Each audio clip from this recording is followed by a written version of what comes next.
Welcome back to Primetime News and a special welcome to the folks watching on onespotmedia.com. First up this evening, a response from the Ministry of National Security to a TVJ News exclusive about the status of over 200 Indian nationals who arrived in the country last week. It's been revealed that they are scheduled to leave in a matter of hours. Our reporter Dwayne Anderson has been following the story and now joins us live. Dwayne? Right, thank you, Archibald. So what do we know at this point? Well, first of all, a total of 253 individuals arrived in the island on the chartered flight. That number includes the crew members. Now, pictures we saw late Monday afternoon showed these passengers lining up in the pre-boarding area at the Norman Manley International Airport. They were taken back to the airport to be sent home tonight. The Ministry of National Security said Monday's activities at the airport were part of the finalization of arrangements for their departure. The government says the cost of their accommodation and return will be the responsibility of the charter company and not the government of Jamaica. But for many observers, their departure does not mean the end of the matter. And many of the outstanding questions were put to the Ministry of National Security, which admitted that the flight which arrived in Jamaica on Thursday, May 2, received the requisite approvals for operating from the Jamaica Civil Aviation Authority. We also spoke exclusively with the managing director of the airline company. His company owns the plane that flew the chartered flight into Jamaica. Until the very day, I don't know. The citizens we had on board do not require a visa for Jamaica. We brought them there in good intention and also to pick them up in good intention. They were then refused. Until the very day, we do not have a statement from the Jamaican authorities why we are being detained or why we are being delayed to leave again. This is unacceptable, and we have still, up to the very time, received no explanation what is going on. And initially the flight, and I think this caused some hesitation, the flight was to go there, drop off the passengers, the crew does 14 hours rest, then we would have on ferry flight to Havana, ferry, as I said, empty, to Havana. We have some passengers waiting there since a week now to be picked up and to be brought back to their destination, and then we would have returned to pick up these passengers again and flown them back. This was our itinerary.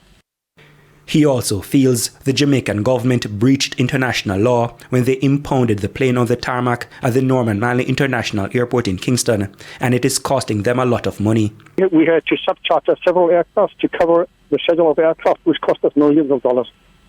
Well, almost the same. We normally calculate in dollars, but well over $1 million. The Jamaican authorities, while not responding to the airline's boss, say they were alerted to the operation of the flight based on what appeared to be anomalies and missing details from its initial permit application. Additionally, the authorities indicated there were 2 passengers on the flight who did not appear on the passenger manifest. This led to investigations by PICA, and based on those checks, the decision was taken by immigration officials not to grant the passengers leave to land in Jamaica. But concerned Jamaicans are asking, why were the passengers then allowed to roam the streets of downtown Kingston given all the red flags? Our news center captured images of them shopping, sightseeing and enjoying downtown Kingston on Sunday. The government said they were to be under police guard, but we did not see any police officers with them. The Ministry of National Security, in response to why they were allowed to leave the airport's precincts, explained that given the duration of the flight, as well as civil aviation regulations for the minimum rest period, they decided it was impractical to have the passengers wait in the plane or at the airport. They were therefore allowed to leave the airport on humanitarian grounds and go to Rock Hotel in downtown Kingston, where they had reservations. No, the matter doesn't quite end there. We were also reliably informed by our sources that members of this group of Indian nationals were attempting to enter Jamaica from as far back as September 2023. Now, the real reason for their interest in Jamaica is not clear at this time, but at that time, our sources say tourism officials were told they said they wanted to visit Jamaica for quote-unquote tourism purposes. Now, the tourism ministry, after making checks, detected what it called red flags and said that type of entry was a no-go on their part. Now, we were also told the Indians then reached out to a Jamaican sportsman to lobby the Jamaican government on their behalf for entry. However, the red flags, which included questionable security background of some of the individuals, meant the matter was not pursued. Now, our sources say the tourism ministry is therefore shocked that they eventually made it to Jamaica this year. Archibald. So, still several questions to be answered. Dwayne Anderson covering that story. Over to you, Janella.